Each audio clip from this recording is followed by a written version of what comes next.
El amor está en Escocia, capítulo 14, de Bárbara Cartland. ¿A Clola le gusta la música?, preguntó el duque. Claro que sí. Toca y canta como un ángel. Si no hubiera sido una dama de sociedad, y muy rica además, habría hecho una fortuna como profesional en el mundo del arte. El duque se hundió en un estupefacto silencio. Desde el fondo de su mente, recordó que había supuesto que se estaba casando con una mujer sin educación y sin cultura. Bueno, me voy a la cama, exclamó Lord Brora con voz aguda. Aquello reveló al duque que estaba demasiado alterado por lo ocurrido para quedarse a conversar con él. Sin embargo, al llegar a la puerta, Lord Brora añadió: «Lo que no entiendo es por qué no trajiste a Clola contigo». Lanzó una breve risa de amargura. «Supongo que la razón es que eres demasiado celoso para permitir que alguno de sus viejos amigos se acerque a ella». Salió de la habitación y el duque se levantó y se mantuvo de pie frente a la ventana de cristales en forma de diamante, mirando hacia el patio del palacio. No contempló la luz de la luna sobre los tejados y las chimeneas.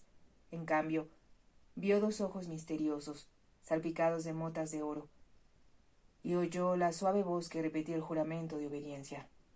El duque no durmió bien esa noche, ni la siguiente.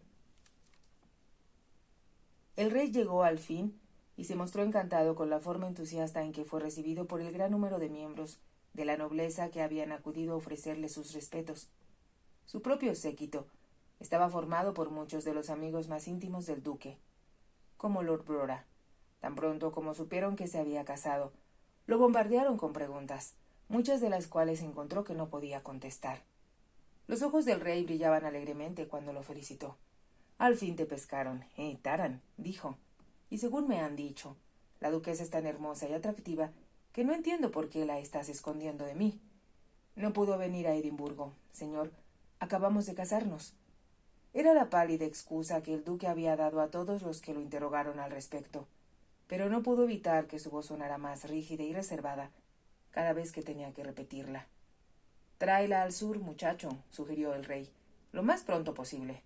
Estoy decidido a conocer a este dechado de belleza y virtudes, así que no pongas a prueba mi paciencia y curiosidad por mucho tiempo».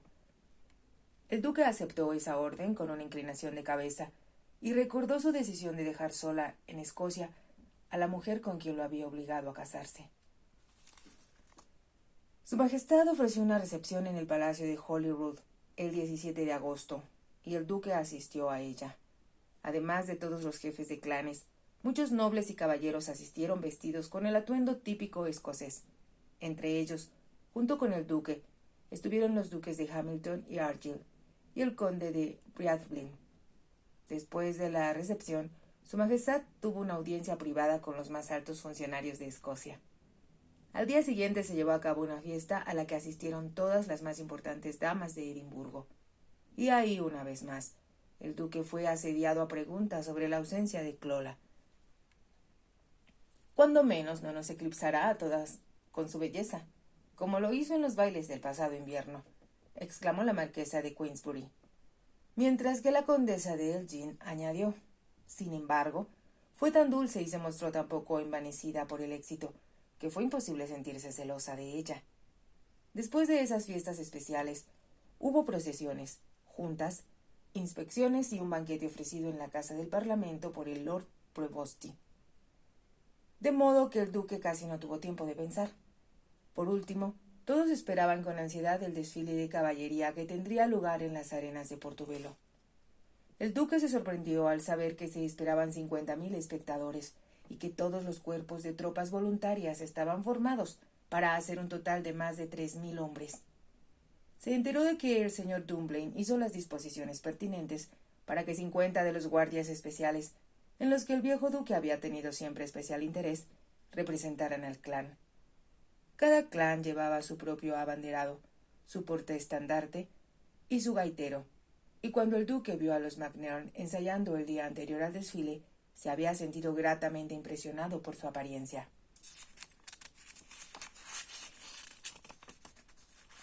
El duque de Argyll encabezaría a la Sociedad Céltica, un grupo integrado por 100 escoceses, todos vestidos de forma soberbia, cada uno de ellos con la lana a cuadros representativa de su propio clan. Sir Ewan MacGregor portador la misma ancha espada que su abuelo usara en la batalla de Prestonpans. Encabezaba el clan MacGregor.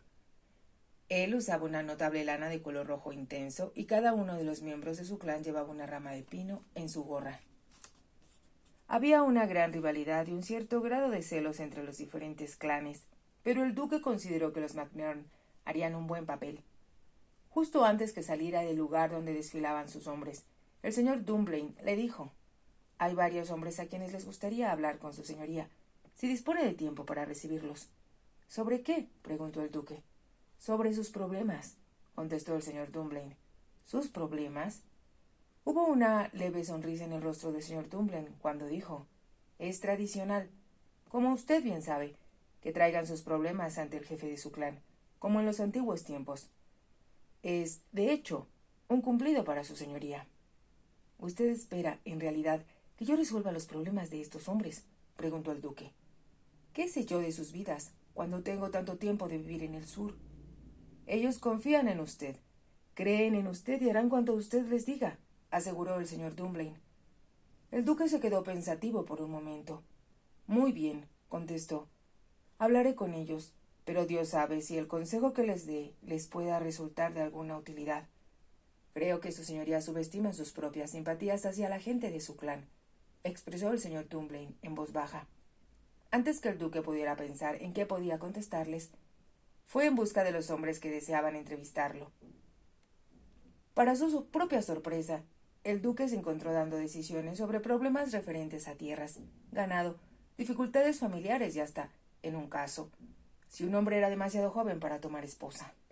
Cuando volvió al palacio de Holyrood, con el señor Dunblane a su lado, comentó: «Supongo que esta es otra forma mediante la cual intenta usted atraparme, para que asuma mis responsabilidades y me quede en Escocia. ¿No es así?». «No lo intento siquiera», contestó el señor Dunblane. «Es tal vez su corazón el que hará eso, su señoría». «Yo no tengo corazón», exclamó el duque en tono brusco. Pensó, al decirlo, que había puesto demasiado énfasis en sus palabras. Llegaron al palacio y condujeron a sus cabalgaduras hacia el patio, a través de las grandes puertas de entrada. Cuando detuvieron los caballos frente a la puerta que conducía a las habitaciones privadas, el duque vio una joven figura que se acercaba cabalgando a todo galope hacia él. La miró con incredulidad. «Thorkill», exclamó. El joven llegó a su lado. Sus palabras se atropellaron en su ansiedad por hacer comprender al duque la urgencia de lo que había venido a informarle. «Ahora, procure descansar, su señoría, y, si le es posible, duerma un poco», recomendó Janey. «Voy a llevarme al señorito Jimmy al río y no volveremos hasta casi la hora en que él debe meterse en la cama». Jenny habló en el tono bondadoso, pero firme que Clola recordaba era usado por su propia niñera. Se encontró respondiendo a él como si fuera una niña. Ginny, quien había cuidado de ella cuando Thorkill se marchó a Edimburgo, era una mujer de edad madura y rostro dulce que consagrara toda su vida a cuidar hijos ajenos. Primero Thorkill, después Jimmy. Habían sido sus bebés.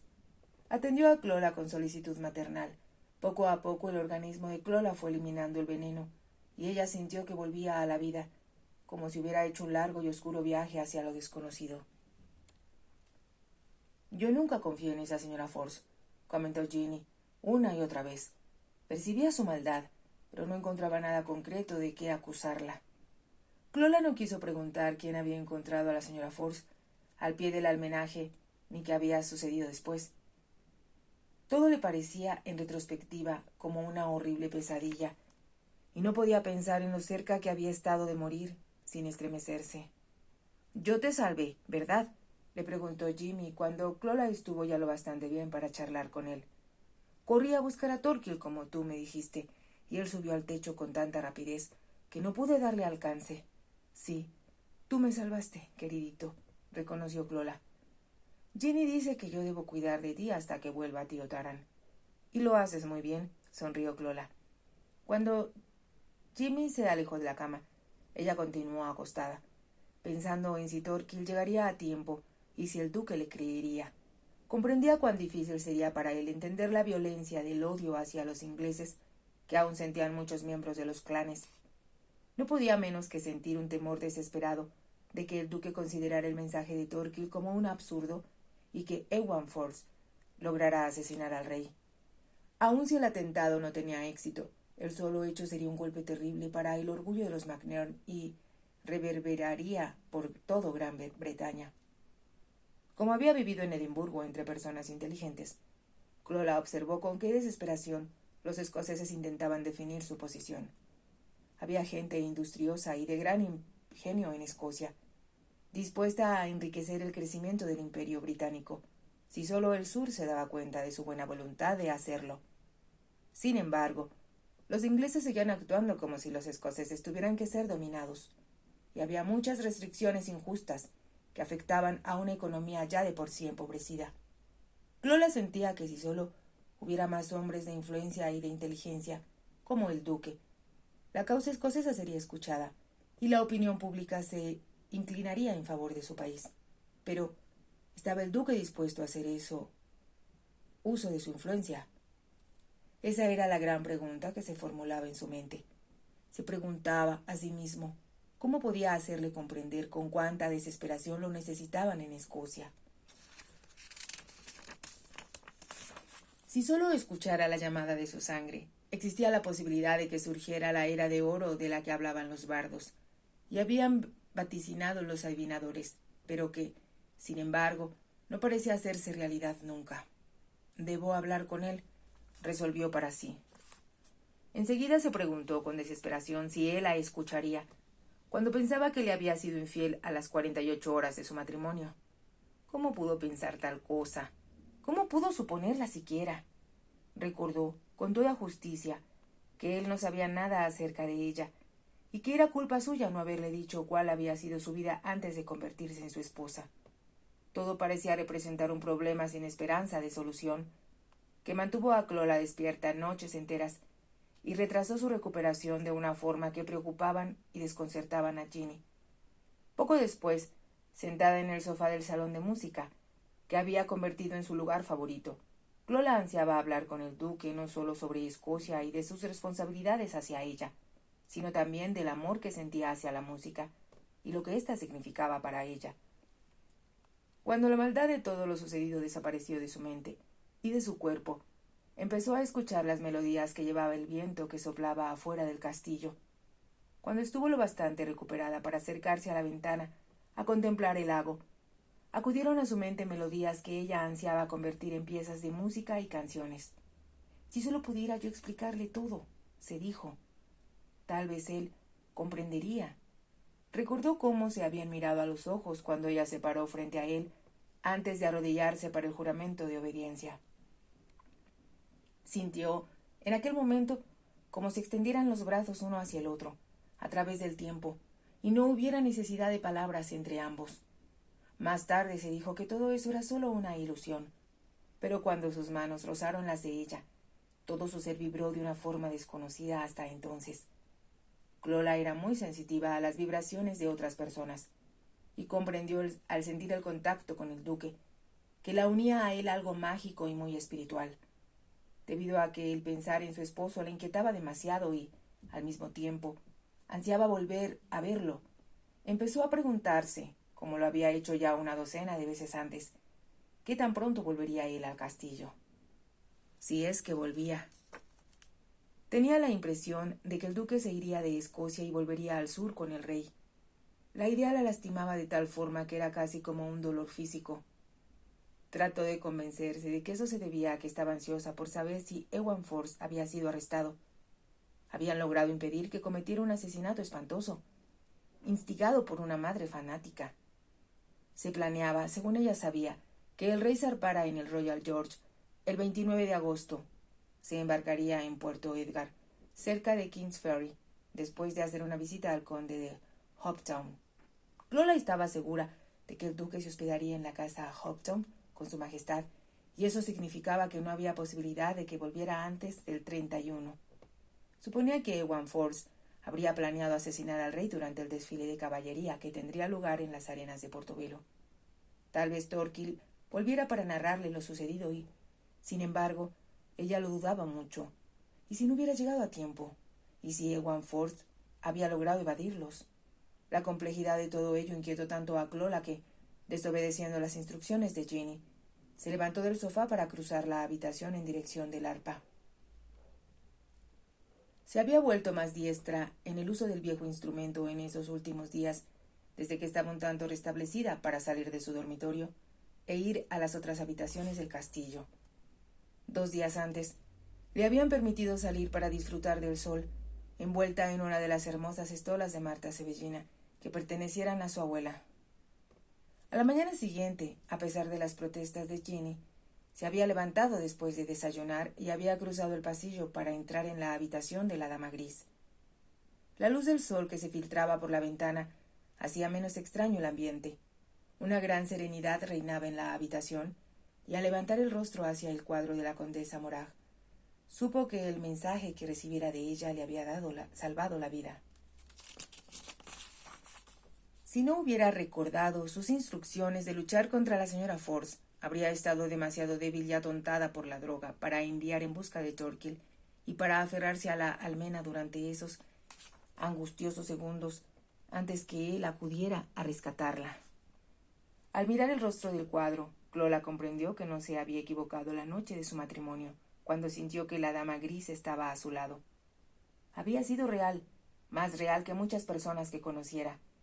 Sabía que en el futuro acudiría siempre ahí cuando necesitara su ayuda. Gracias, expresó con suavidad como lo hiciera en ocasión anterior. Salió de la habitación con una sonrisa en los labios, y por un tiempo dejó de preocuparse por lo que sucediera en Edimburgo. Mas era imposible escapar por mucho tiempo de esa ansiedad. El sueño que estaba perdiendo en esas noches de inquietud había producido sombras bajo sus ojos. Adelgazó mucho durante su enfermedad. Sus ojos se veían más grandes que nunca y parecían llenar su rostro pálido. De cualquier modo, había recobrado buena parte de su vitalidad y pudo comprobarlo el día anterior, cuando entonó, acompañándose ella misma con el clavicordio, una de las baladas que formaban parte de la historia de Escocia.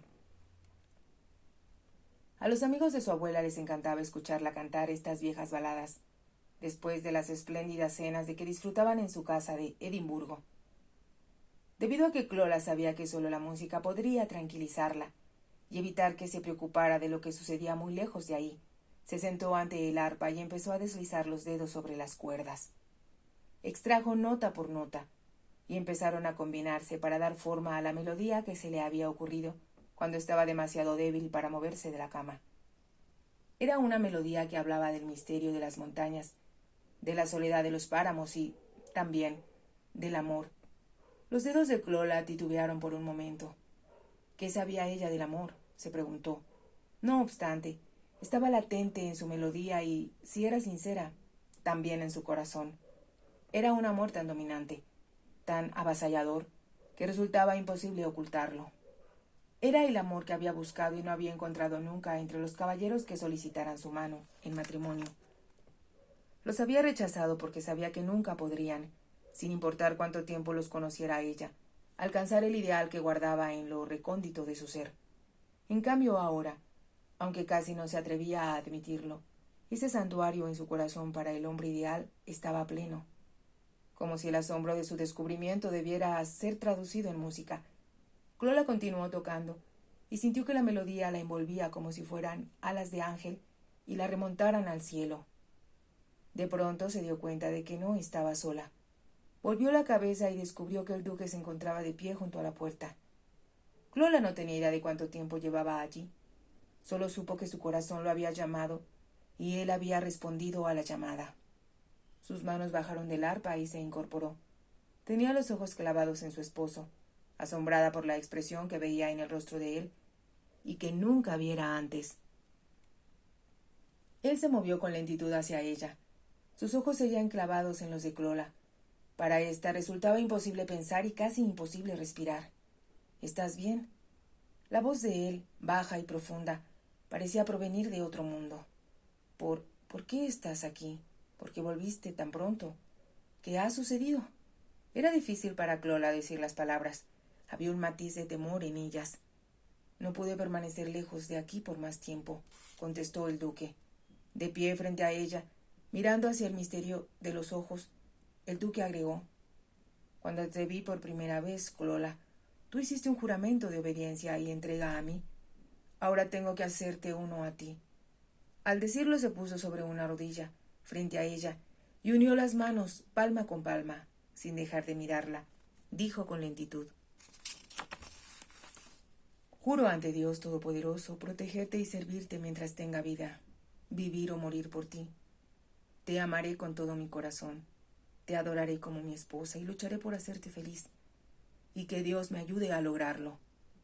Su voz pareció vibrar a través de Clola, y cada una de sus palabras produjo en esta una respuesta que parecía ser parte de la música que había estado interpretando. Entonces, como sintiera que él esperaba su respuesta, colocó sus manos a cada lado de las de él. Con timidez, consciente de que su corazón latía desesperadamente, inclinó la cabeza para besarlo en la mejilla, como él la había besado a ella. Pero de algún modo, no fue su mejilla, sino sus labios lo que encontró.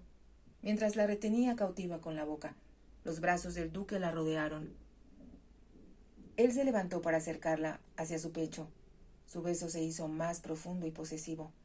Como la música que había elevado a Clola al cielo en las alas de los ángeles, ella sintió que el duque la conducía aún más lejos. Si te ha gustado, te invito a que te suscribas, a que me regales un me gusta y actives la campanita para que puedas escuchar el final de esta historia. Gracias.